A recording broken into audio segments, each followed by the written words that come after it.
சரி, நான் 75% பாஸ்கருக்கு தரதா இருக்கேன். அது போக 25% நாம 5 பேரும், அதாவது ஸ்ரீதர், கோபால், நான், தாமு பேபி பிரிச்சுக்க போறோம். ஆளுக்கு 5% கிடைக்கும். மணி, நீ எங்களை ஏமாத்த பாக்குற.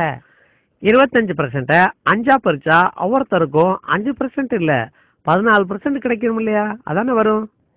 இல்ல இல்ல, கேளுப்பா, நான் உங்களை ஏமாத்த மாட்டேன், எப்பவுமே ஏமாத்த மாட்டேன்.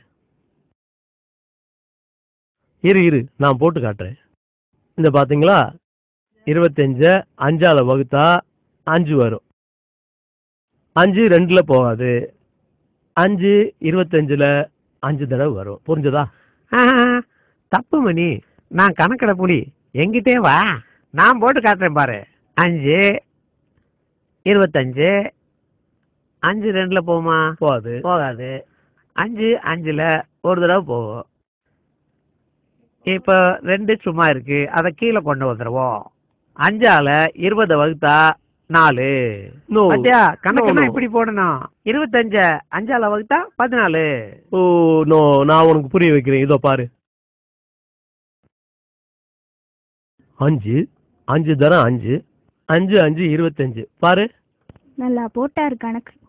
என்ன உங்களுக்கு எவன் தான் கணக்கு சொல்லி கொடுத்தானு தெரியல. கொடுங்க, இப்படி நான் போட்டு காட்டுறேன்.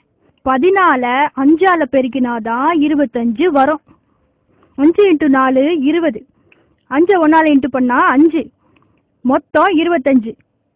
அவ்வளவுதான். இல்ல இல்ல, இங்க பாருமா, 5 14 நான் கூட்டி காட்டுறேன் பாரு, அப்ப புரியும் உனக்கு. 14 14 14 14 14.